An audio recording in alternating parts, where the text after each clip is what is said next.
Well, hello there. Hope you guys are having an awesome day because I just realized I didn't record my past lecture. I was yapping to thin air.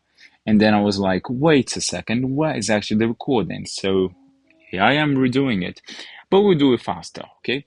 It is always good to have a second chance. Second chance is the charm. Okay, so tempo. Tempo is basically the speed your song goes. Remember, we talk about rhythm right now. So tempo is basically how fast your song goes. Faster tempo will give you a faster song. A slower tempo or a slower song. And one unit we look for tempo is the beats per minute unit. So if you have a value of 80 for an example, you have so if you have like your minutes, you have 60 seconds in a minute.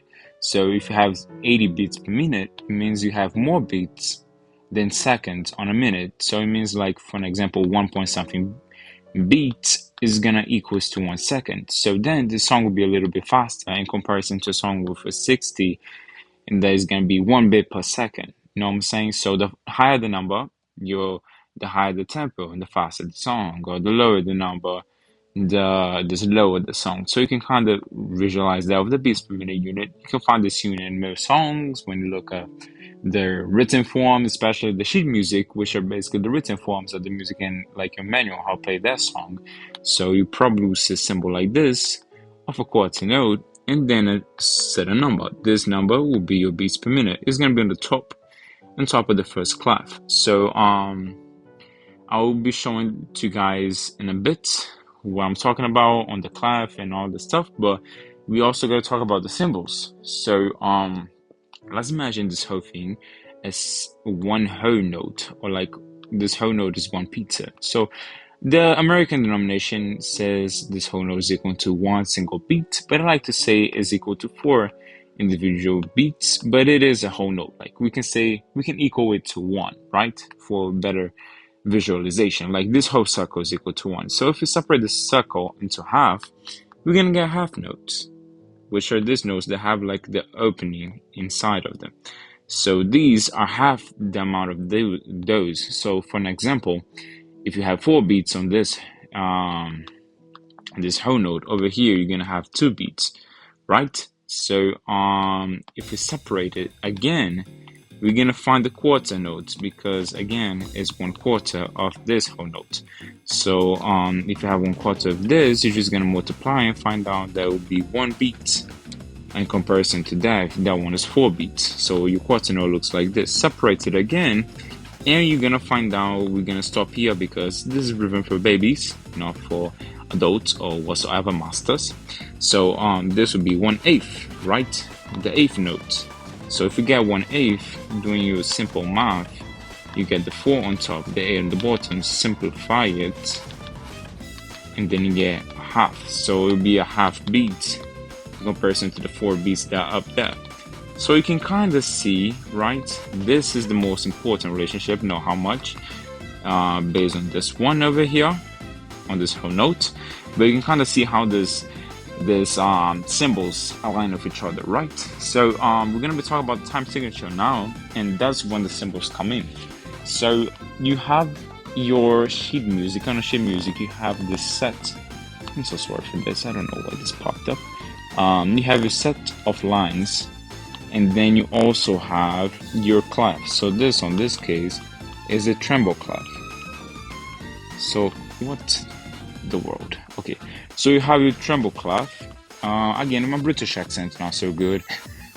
Please tell me how to improve it because I'm forcing a lot from my normal voice, and I actually needed to kind of bring it more to my normal voice. But please help me in enhancing it, or if it doesn't sound too natural. So yeah, you got a treble clef. I'm so sorry, I'm off topic. Got treble clef, and then you got the a sort of number formula over here, which you call the treble clef, right? So you've probably seen the 4x4 or the common, right, with a C, the common tempo, the timing, which is the basically 4x4. And what the heck does this thing means over here? So you have a fraction, which the top is the numerator and the bottom is the denominator for any fraction if you don't know your math. So the top one, this 4 over here on the top, is gonna equal your amount of beats per compass. And what the heck is a compass? So remember, I just showed you those set of lines. If you separate them into equal measures, each measure is going to be a compass. So this is a compass, this over here is a compass, this over here is a compass, and this over here is a compass, right? But they all fall into the same time signature, so they all follow the same rules of timing. And the bottom one is going to be the note symbol that is going to equal to 1 beat. What the heck are we talking about? Well, remember these numbers I just told you to memorize? Well, they're going to come in clutch, and also the name of the notes that we give to them. So over here, if we say there's a whole note and 1 is on the bottom, then that means that this note over here is going to be equal to 1 beat.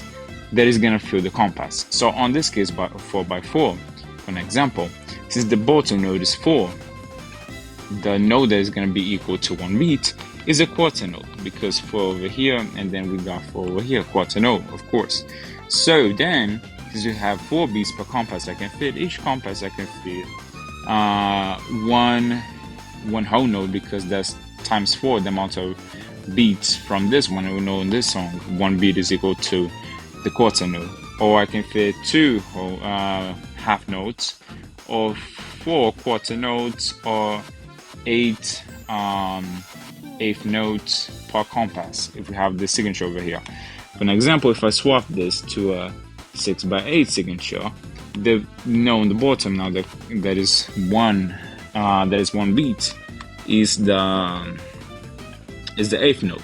So on this case over here, since this one is equal to 1 beat, then we have a huge difference and sort of a problem, because if you look over here, since this one is 1 beat, if we multiply by 8 to find the whole note, we say that the whole note is equal to 8 beats, but we can only fit 6 beats per compass. So how do we do this? We separate the whole compass for the whole note, and then 2 more beats on the other compass, and then just for this one note, and then the rest of the 4 beats from the other compass. The rest of the 4 beats on the other compass we can use for, like, I don't know, let's say the whole note, right? No, the half note.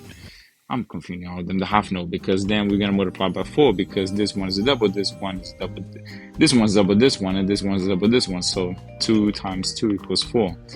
And then just kind of multiply over here and find out that this one over here is equal to 4 of this one, right? It's some math you have to do on one another. And you also can simplify this by dividing, let's just say, by 2 and by 2 over here, and then you're gonna find 3/4, which follows the same logic, because again, this one note over here is now gonna be the quarter note, but again, you can only fit 3, and this whole note is equal to 4 quarter notes. So again, you're gonna have to reserve 1 beat over here on the next compass. If you have a 3/4 and you're trying to fit a whole note, you have to reserve 1 beat on the next compass, because it filled this compass and it needs 1 more, and you have 2 beats over here. But again, this 2 beats over here from this quarter note is equal to 4 beats of the, what's the name, of the 8th note, because this is the double of this one, right? So over here, remember, since we filled 2 of these over here, we have 4 left. So 1, 2, 3, and 4. So simplifying will give the same thing. Voila! Just kind of use those math relationships to guide you on the rhythm and also the pacing. So that's the stuff that I want to talk about more on Fury. So let's just go over the metronome real quick and finish this lecture. Well, ladies and gentlemen, we came with the famous metronome. The metronome will be your famous tool for pacing yourself in music and helping you in certain music strangles and just music in general. Rhythm is a very important part of music. Again, this number in the middle over here means your beats per minute. So how fast the music is gonna go. So you just kind of adjust depending on your beats per minute of the song you're trying to play. Over here you have your time signature that we just went over. So you can change it to 3/4, 4/4. 4/4 is the common one, and most of the songs we're gonna start off are gonna be this one. So I recommend leaving 4/4 bar right now and then swap it later. There's some other elements we're gonna talk about in later lectures. So let's just start it off for right now. So just keep the metronome on the background, always when playing a new song and always when practicing it, and then kind of just follow it later. So the one thing you can practice right now is actually grabbing those time signatures, went over, and kind of just pacing them out on this 60 beats per minute, very slow, very paced, and then just kind of beat them off. Like I'll show you. Let's just grab for starters the quarter note, right? So it will be, since we have 4x4, four of them fit the compass. So let's just play compass right now. Finish. 1, 2, 3, 4. Again. 1, 2, 3, 4. Maybe we should clap. 1, 2, 3, 4. Now let's do the half notes after this one. 1, hold, 2, hold, 1, hold, 2, hold, 1, hold, 2, hold. Whole note. 1, hold, hold, hold, 1, hold, hold, hold, 1, hold, hold, hold. 8 notes. 1, 2, 3, 4, 5, 6, 7, 8. 1, 2, 3, 4, 5, 6, 7, 8. 1, 2, 3, 4, 5, 6, 7, 8. 1, 2, 3, 4, 5, 6, 7, 8. So you can just keep practicing and kind of practicing so you can get it on your mind. And that's it.